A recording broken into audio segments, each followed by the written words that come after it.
Hi there! Welcome to this tutorial on assembling and setting up your brand new Anycubic Kobra 2 Max 3D printer. I'm thrilled that you've joined the 3D printing community with this fantastic machine from Anycubic. In this video, I will take you by the hand and walk you through the easy steps of unboxing, assembling and getting your Kobra 2 Max up and running. Whether you're a seasoned pro or just starting out on your 3D printing journey, this tutorial is designed to help you get started quickly and confidently.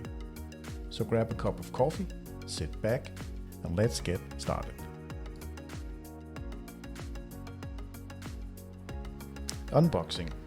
Well, kinda. As you can see, the Anycubic Kobra 2 Max arrives in a massive box. But don't worry, it's not just a rough exterior. Inside you will find that your printer is carefully wrapped and protected with precision cut foam inserts. Unfortunately, I don't have a picture of the inside of the box. You'll just have to take my word for it that it was packaged very well. Inside the box we have the hotbed and the gantry, the owner's manual and the quick start guide.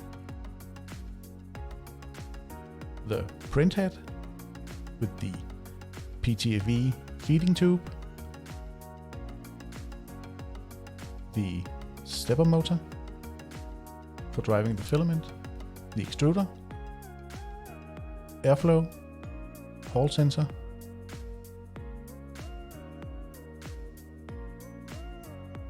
the touchscreen for the printer. We connect the printer to the touchscreen here.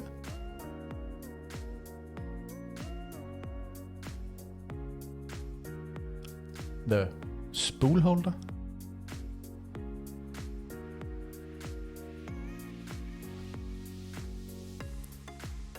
the rods to support the gantry so it doesn't move during printing, please note that the gantry is bolted to the frame in 4 places. We have to remove those bolting plates in order to separate the gantry from the frame. Please be careful that you do not damage the small ribbon cable here that connects to the screen. This is the wiring harness that connects to all the stepper motors.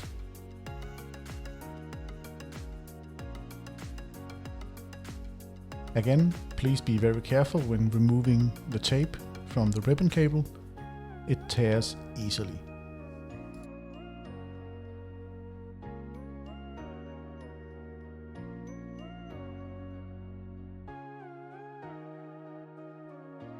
Right about now, I noticed a bag of goodies that I didn't show you. Let's go through it.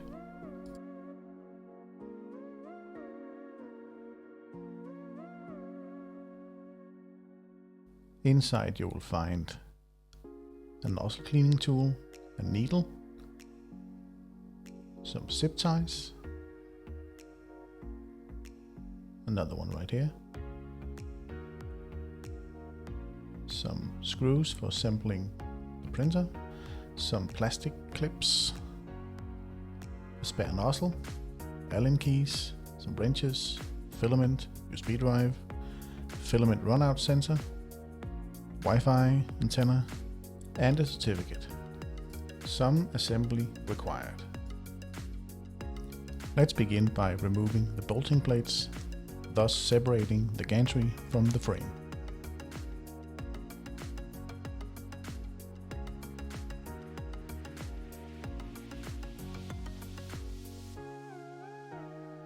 Now that the two parts have been separated, we can remove the gantry, lift it up, and mount it to the frame.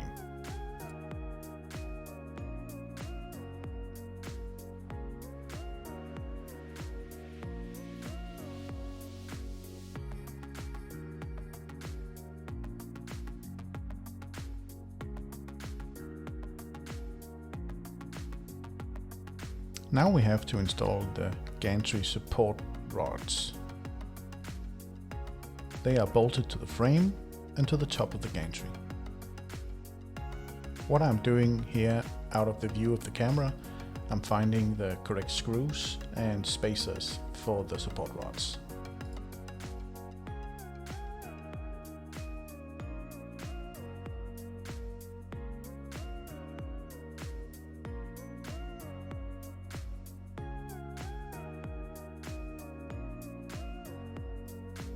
This is a close-up of me attaching the support rods to the top of the gantry.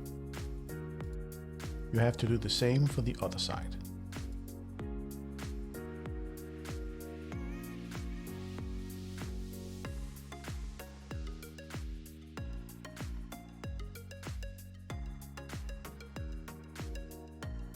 My wire harness has been routed inside the frame for some reason.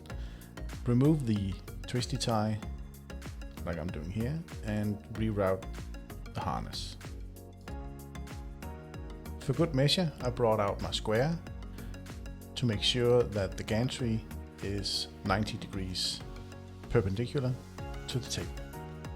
And it looks like it is. Good job, Anycubic.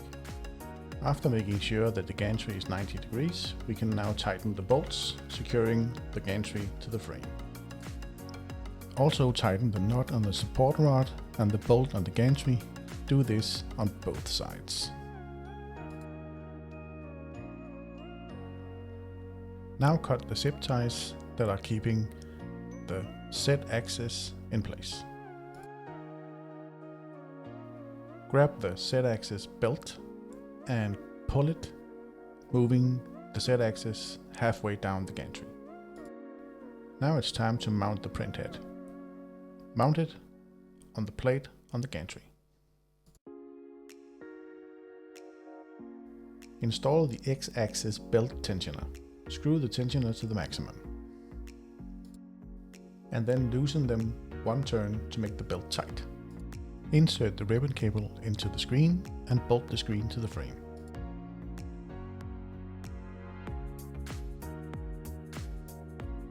Install the spool holder.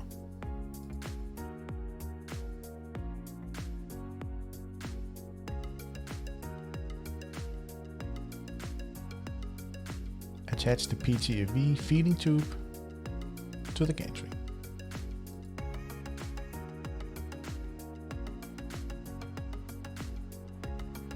Connect the big black connector on the end of the wire harness to the print head.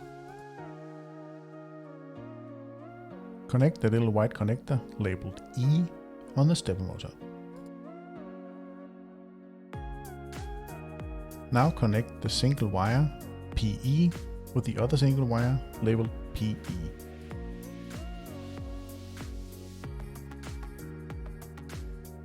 Next, mount the filament runout sensor.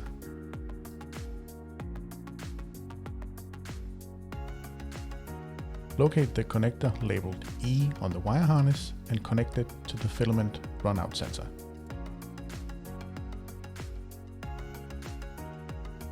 Connect the X end stop sensor with the wire harness. The last connector in that bundle goes to the stepper motor. Now plug in the Z-axis connector to the stepper motors, one on each side.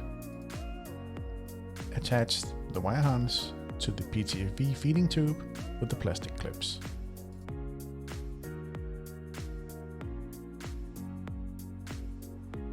Secure the wire harness to the gantry with a zip tie.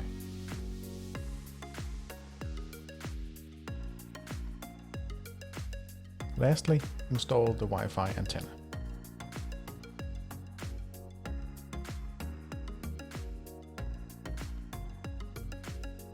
Almost there, I promise. We just need to take care of a few more things. This is very important. You have to check the print head and the bed to see if there's any wobble. Hopefully there's not. But if there is, you have to tighten the pulleys to make sure that the wobble goes away.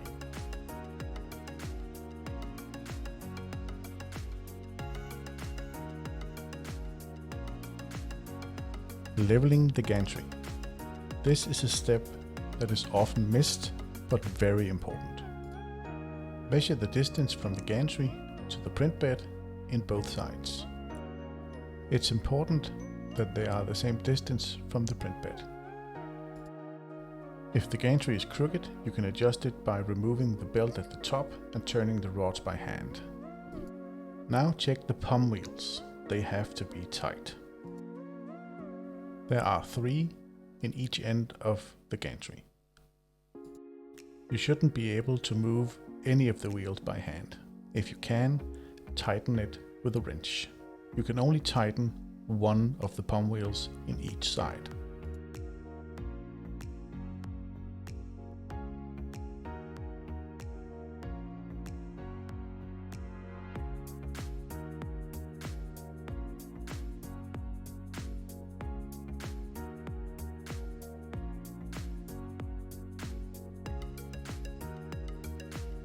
Finally, we are able to power on the printer. Follow the guide on the screen where you choose your language, you set up your Wi-Fi, and you connect to the Anycubic cloud. When you are finished, it will ask to start an operation guide. Choose yes and insert the thumb drive that came with the printer. The printer will now do a self-test where it checks the end stops for all the axes.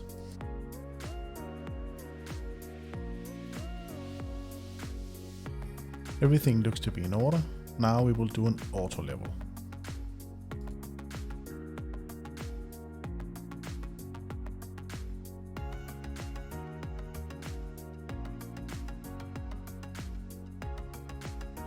The print bed is heated to 60 degrees and the nozzle is heated to 210 degrees.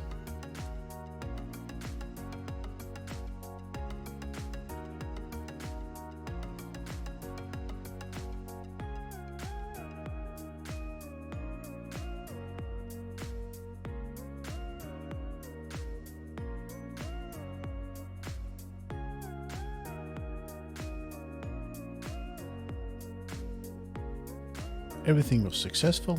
Now you will be asked to load the filament.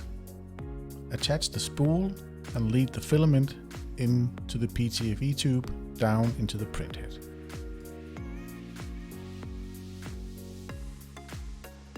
Now the printer starts a resonance compensation test to check the vibrations when running.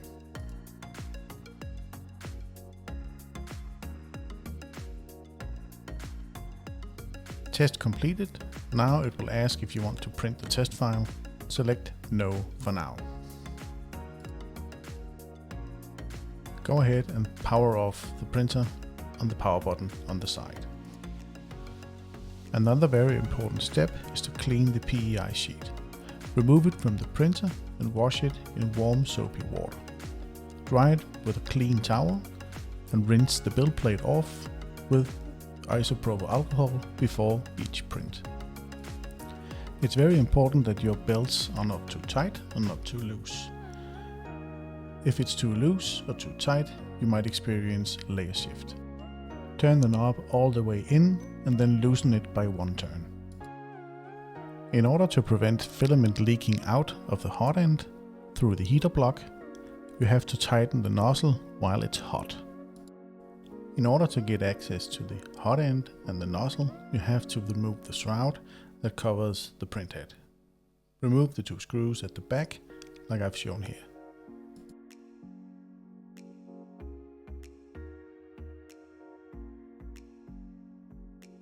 Then gently lift the plastic shroud out of the way.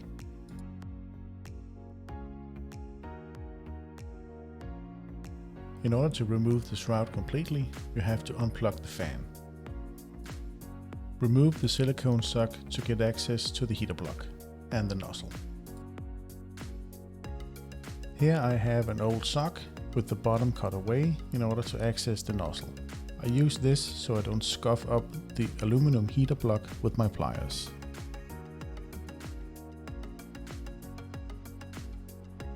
Turn on the printer and locate your pliers and the wrench that fits the nozzle.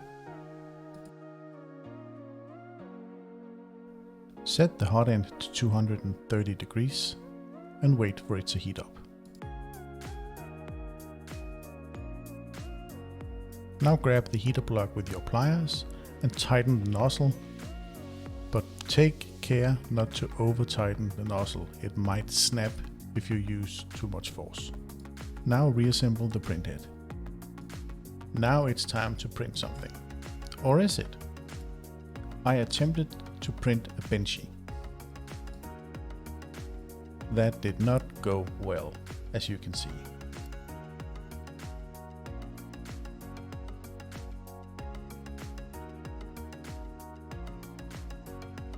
I tried to adjust the set offset while it was printing, but something was very wrong. Then it came to me. The firmware. Damn it, I forgot to upgrade the firmware. This was the result of said failed print. The nozzle was way too close to the bed and something was wrong with the extrusion.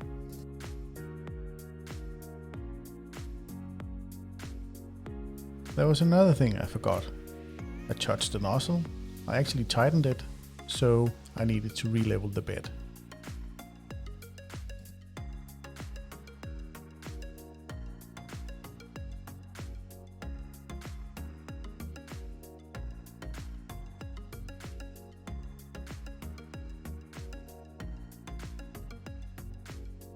Let's try this again, shall we? Take 2. I attempted to print another boat. This time I set the printer to stable to slow things down, so I was able to see what it was doing and how the layers went down. Something was still wrong. I filled with the set offset off camera and found the correct distance I needed to use. Here is a small guide to help you find the correct set offset for your printer. The only way to do this is to start a print and then sit and watch the first layer go down and adjust the set offset on the screen while it's printing. After I found the correct set offset for my printer, I started a print again. Of course, a benchy. I ended up with a set offset of -1.54.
Unfortunately, my camera ran out of battery, so I didn't get the end of the print on video, sadly.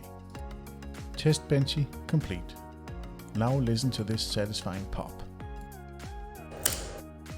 This is what you want. You want your prints to stick to the bed. If I had let the bed cool, the print would have released without any problems.